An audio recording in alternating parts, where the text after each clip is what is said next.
Welcome po muli dito sa ating palatuntunan, ang In Search of Truth. Ako po ang kapatid na Jerry Lapira. Muli po, samahan nyo kami sa may kalahating oras ng isang makabuluhang pagtalakay.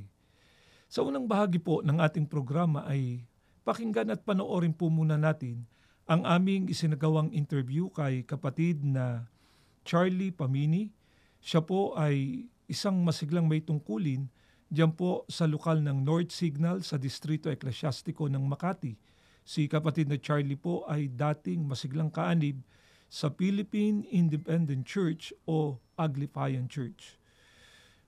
Pakinggan at panoorin po natin ang aming isinagawang interview.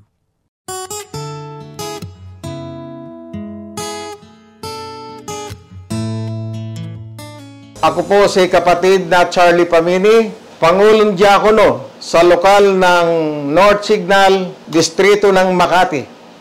Ang asawa ko po ay si kapatid na Estrella Pamini at may dalawa kaming anak. Ang asawa ko po ay diakonesa. Sa kasalukuyan po, ang aking hanap buhay ay young shop. Ako po ay taga-probinsya ng Romblon at ang dati ko pong relihiyon ay Aglipay. Sa amin pong baryo, ang lula namin ay nagpatayo ng isang simbahan ng Aglipay. At lahat ng aktibidad ay silang nag-sponsor. Lalo pag may mahal na araw at yung piyesta ng baryo. Ang lahat pong yun, na mga aktibidad na yun, ay masigla ko pong nilalahukan. Nakilala ko po ang Iglesia ni Cristo dahilan sa ang ama't ina ko na nakabasa ng pasugo. Tumawag sila ng ministro, pero noon ay sila palang dalawa. Minihikayat niya ng tatay ko na ako'y makinig, pero palibas ay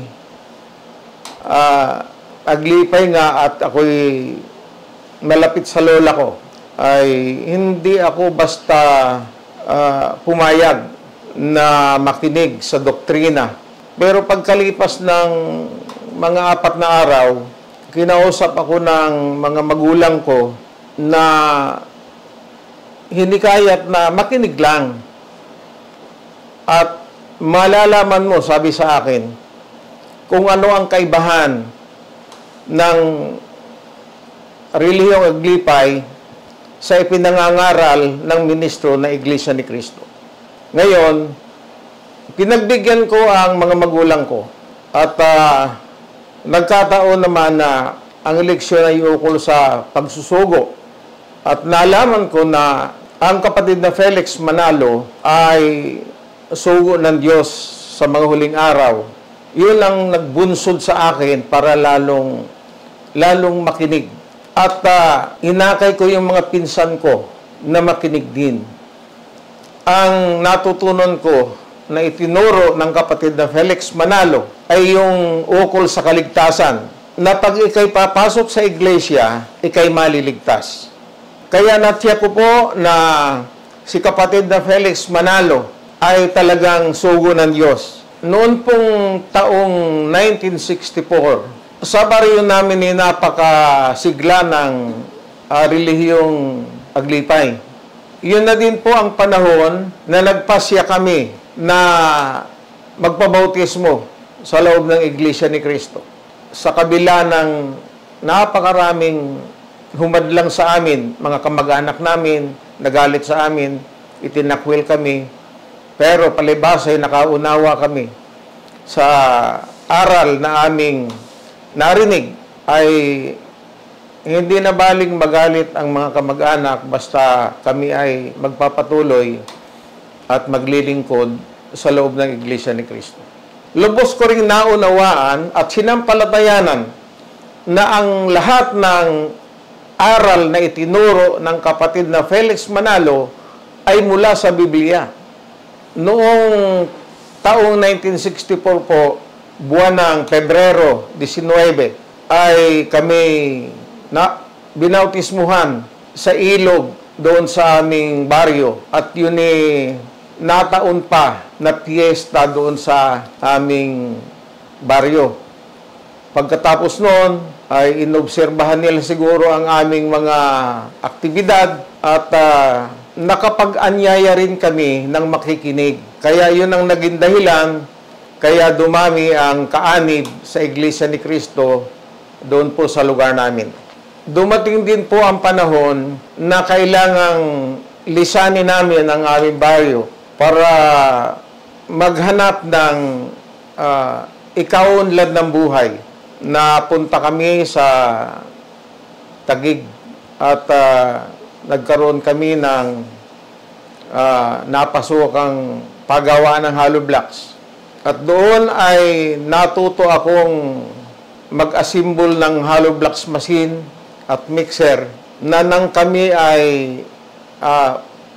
umalis doon sa aming pinagtatrabahuhan dahil doon man ay inusig din kami, ay nag-assemble ako ng hollow blocks machine at nagkaroon ako ng sariling pagawaan ng hollow blocks.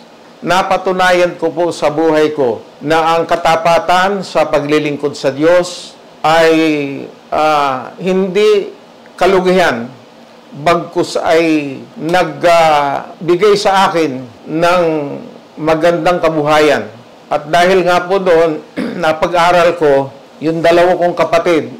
Una muna ay pinag-aral ko sila ng engineering, pero nang manawagan ng pamamahala ng mga kabataang papasok na ministerial student, kinumbinsi ko yung dalawa kong kapatid na lumusong sa ministeryo. At ngayon nga po ay sila ay mga ministro na. Mayroon po akong kapatid na na destino sa Davao, isang auditor po ng distrito, at yung isa po ay ministro sa Mindoro.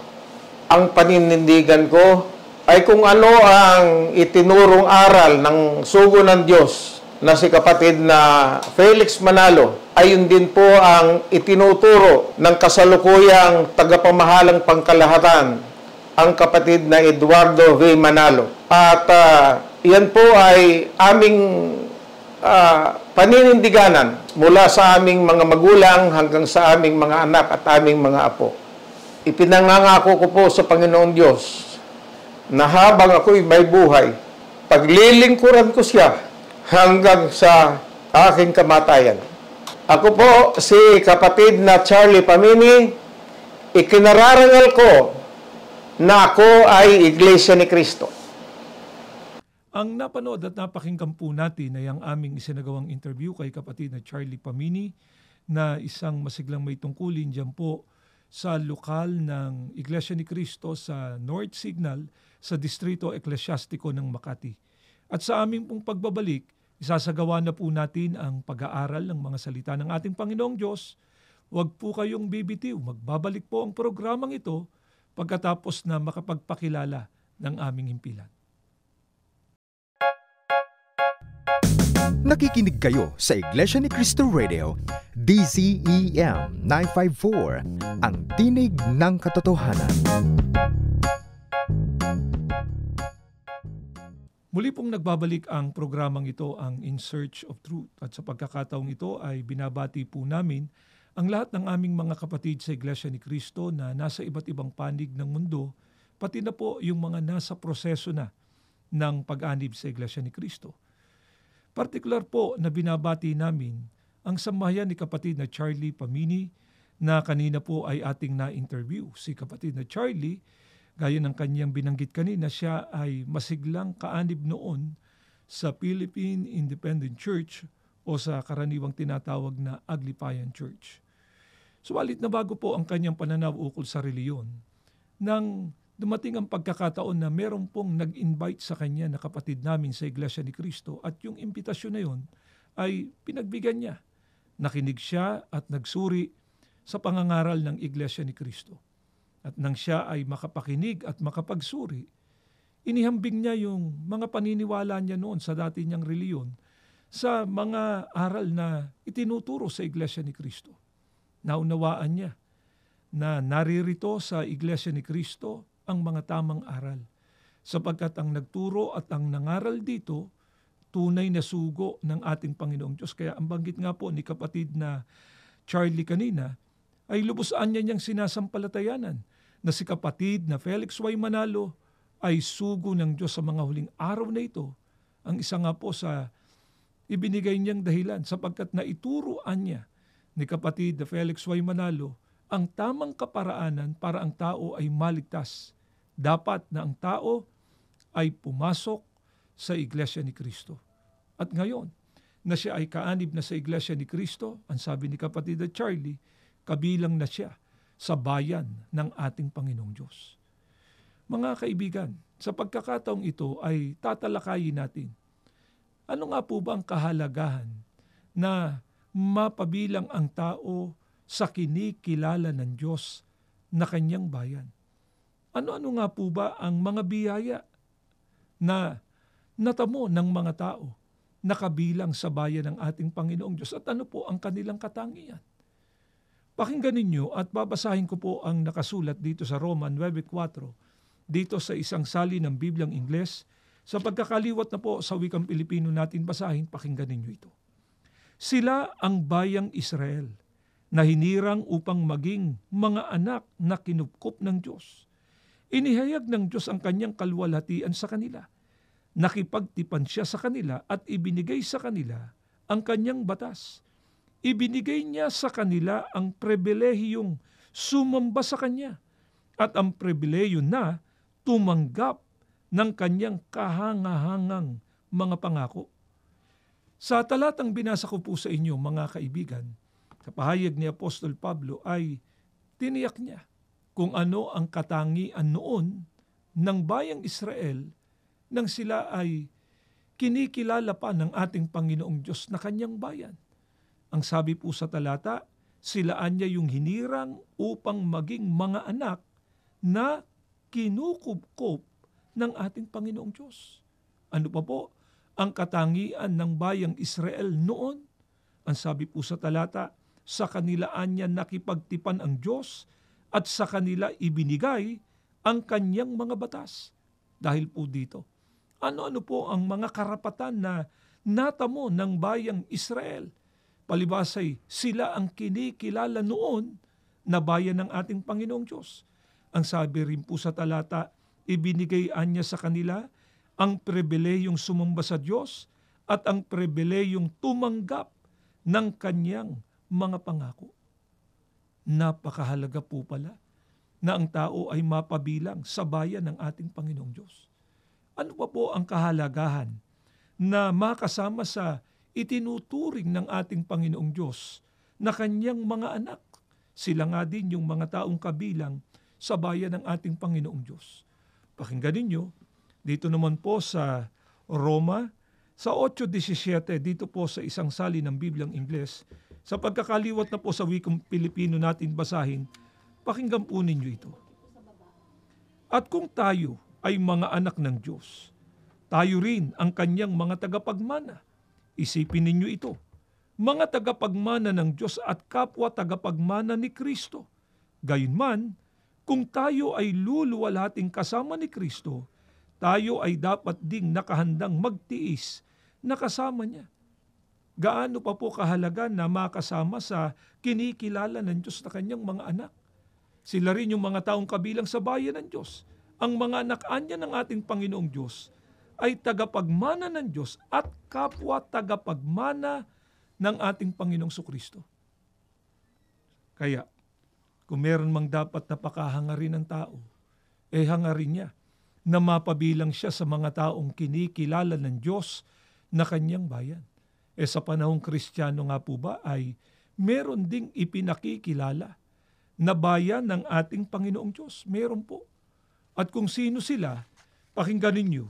Dito po sa Kolosas, sa 1:12 hanggang 14, dito po sa isang salin ng Bibliang Ingles, sa pagkakaliwat na po sa wikang Pilipino natin basahin, pakinggan ninyo.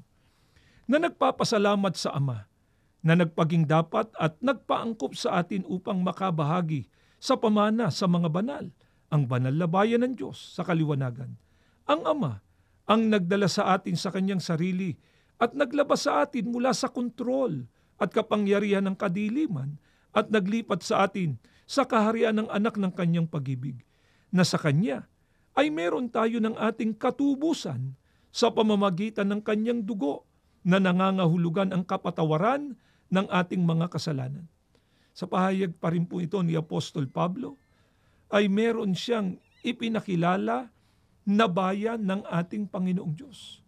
At kung sino sila, ang sabi po ni Apostol Pablo, ipinagpapasalamat niya na sila ay pinapaging dapat at iniangkop upang makabahagi sa pamana ng mga banal, na silang pinaging dapat at iniangkop upang makabahagian niya sa pamana ng mga banal. Sa makatwid, ang mga banal po na tinutukoy dito, mga tagapagmana. Sino nga po ba ang mga banal na pinapaging dapat na makabahagi sa pamana? Sila anya ang mga taong kabilang sa banal na bayan ng Diyos. Yan tanong, mga kaibigan, sino nga po ba itong bayan ng Diyos sa panahong Kristiyano na silang tagapagmana dahil kinikilala sila ng ating Panginoong Diyos na kanyang mga anak? Sa talatang binasa po namin, sila anya ay dinala sa Ama at inilabas sa kontrol anya ng kadiliman, inilipat sila sa kaharian ng kanyang anak. Ano nga po ba ang naroroon sa kaharian ng anak na siyang pagkakakilala natin sa bayang ito ng ating Panginoong Diyos sa panahong Kristiyano? Ang sabi rin po sa talata, yun anya ang kinaroroonan ng katubusan sa pamamagitan ng dugo ng ating Panginoong Sukristo, na siya ring kapatawaran ng mga kasalanan. Muli po, mga kaibigan, kung inyong napansin, napakahalaga na ang tao ay mapabilang sa kinikilala ng Diyos na kanyang bayan. At sa panahong Kristiyano po, niliwanag na sa atin, ang bayan ng ating Panginoong Diyos, sila yung mga taong nagtamo ng katubusan.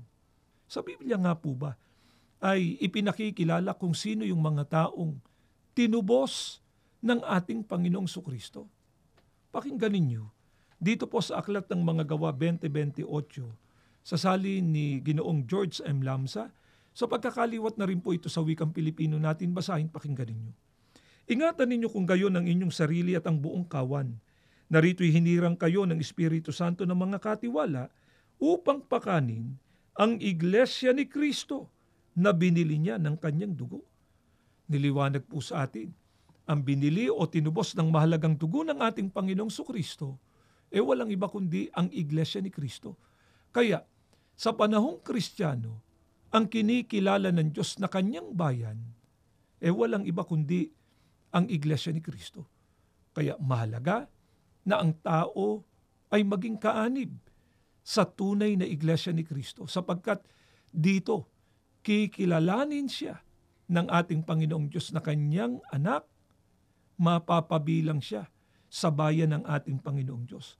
At kapag ka ang tao'y napabilang na sa bayan ng ating Panginoong Diyos, matatamo rin ng tao yung karapatan sa pagsamba, sa paglilingkod sa ating Panginoong Diyos, at karapatan para tanggapin yung mga dakilang pangako na ipinangako ng ating Panginoong Diyos sa kanyang mga anak. Ano pa po ang biyayang natamo ng mga taong natubos ng mahalagang dugo ng ating Panginoong Hesukristo? Pakinggan natin dito po sa Roma sa 5:8-9 ng isang sali ng Bibliang Ingles sa pagkakaliwat na po sa wikang Pilipino natin ito basahin. Pakinggan ninyo at ganito ang maliwanag na mababasa natin. Subalit, ipinakikita ng Diyos at maliwanag na pinatutunayan ang kanyang sariling pag-ibig sa atin sa pamamagitan ng katotohanan na samantalang tayo ay mga makasalanan pa, si Kristo ang Mesiyas, siyang pinahiran, ay namatay para sa atin. Kaya nga, yayamang tayo ngayon ay inaring dapat, pinawalang sala, ginawang matwid, at dinala sa tunay na kaugnayan sa Diyos sa pamamagitan ng dugo ni Kristo. Gaano pa kaya katiyak na ililigtas niya tayo mula sa labis na pagkagalit at pagkapuot ng Diyos. Ang natamo po ng mga natubos ng mahalagang dugo ng ating Panginoong Sukristo, inaring ganap na sila. Ano pa? Pinawalang sala. ginawaan niyang matwid, dinala sa tunay na kaugnayan sa ating Panginoong Diyos. Yan po ang mga biyaya na natamo ng mga taong napabilang sa natubos ng mahalagang dugo ng ating Panginoong Kristo na walang iba kundi ang Iglesia ni Kristo. Ano naman po ang kasamaan, mga kaibigan? Kapag ka ang tao ay hiwalay, hindi kaanib sa tunay na Iglesia ni Kristo. Pakinggan ninyo. At ganito ang mababasa natin dito po sa Efeso, sa 2 ang talatay 12, ay ganito ang ating mababasa dito po sa isang sali ng Bibliang Ingles, sa pagkakaliwat na po sa wikang Pilipino, natin basahin, pakinggan ninyo. Alalahanin ninyo ng mga araw na yon, kayo ay namumuhay ng ganap na hiwalay kay Kristo. Kayo'y mga kaaway ng mga anak ng Diyos at wala siyang ipinangakong tulong sa inyo. Kayo ay naligaw, walang Diyos, walang pag-asa. Napansin niyo po sana kung anong kalagayan ng mga tao na wala sa loob ng tunay na Iglesia ni Kristo. Ang katumbas nito ay mga taong hiwalay sa ating Panginoong Jesucristo. Ang sabi po sa talata, walaan niya siyang tatanggaping pangako ng ating Panginoong Diyos. Kabilang sila sa mga naligaw at kabilang sila sa mga taong walang Diyos o mga taong hindi napapadyos ang ating Panginoong Diyos. Sila'y kabilang din sa mga taong walang pag-asa sa pagtatamo ng pangakong kaligtasan. Kaya nga po, nung maunawaan ito ni kapatid na Charlie Pamini, na siya para ang kanyang mga pagsamba at mga paglilingkod ay tiyak na tanggapin ng ating Panginoong Diyos at maghatid dito sa kanyang ikapagtatamo ng kaligtasan. Nagpasya siya na iwanan yung dati niyang reliyon at umanib siya sa Iglesia ni Kristo. Ito rin po ang isa sa napakatibay na katunayan na yung binanggit kanina ni kapatid na Charlie Pamini, na tunay na sugo ng Diyos si kapatid na Felix Y. Manalo, sapagkat yung mga katotohanan ng kanyang pinakinggan noon nung siya'y nakikinig pa sa pangangaral ng Iglesia ni Kristo, lahat ng itinuro sa kanya, pawang mga kalooban ng Diyos na nakasulat dito sa banal na kasulatan. Mga katotohanan na itinuro po ni kapatid na Felix Y. Manalo. Kaya, nalaman, naunawaan po namin kung ano yung katotohanan sa ikapagtatamo ng kaligtasan para ang tao'y mapabilang sa bayan ng ating Panginoong Diyos. Dapat ang tao po ay nasa loob ng Iglesia ni Kristo. Kaya nga po si kapatid na Charlie ay meron pong paanyaya sa mga nakikinig at sumusubaybay ngayon na hindi pa kaanib sa Iglesia ni Kristo. Pakinggan at panoorin po natin ito.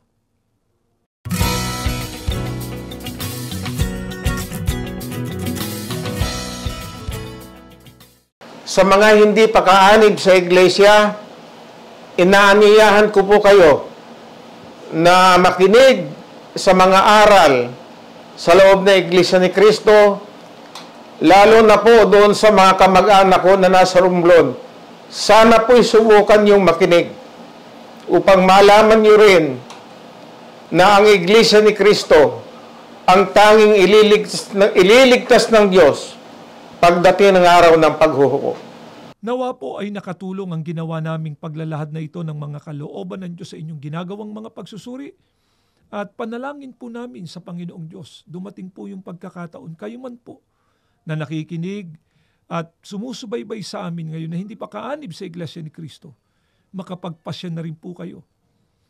Pumasok at maging kaanib sa Iglesia ni Kristo. Inaanyayahan po namin kayo sa isang panalangin. Panginoon po naming Diyos, nagpapasalamat kami ng napakarami sa pagkakataong muling ipinagkaloob mo sa amin. Sa pamamagitan ng programang ito ay maipakilala namin ang iyong mga kalooban, mga katotohanan mo, na kung ito lamang po'y tatanggapin at sasampalatayanan ng mga tao, ay tiyak na maghahatid sa amin sa tunay na pagsamba't paglilingkod po sa iyo. Higit sa lahat, sa ikapagtatamo namin ng pangako mong kaligtasan. Pagpalain mo nawa pong mga nakikinig sa amin na hindi pa kaanib sa Iglesia ni Cristo. Sila man ay makapagpasya na rin na umanib sa Iglesia ni Cristo. Panginoong Jesucristo, lumalapit po kami sa iyo. Maawa kang ipamagitan kami sa Ama at patuloy na pagpalain kaming iyong mga hinirang. Ama, sa muli naming paglapit sa iyo, hindi namin makakalimutang ipanalangin ang kapatid na Eduardo Manalo. Pakiingatan mo sila.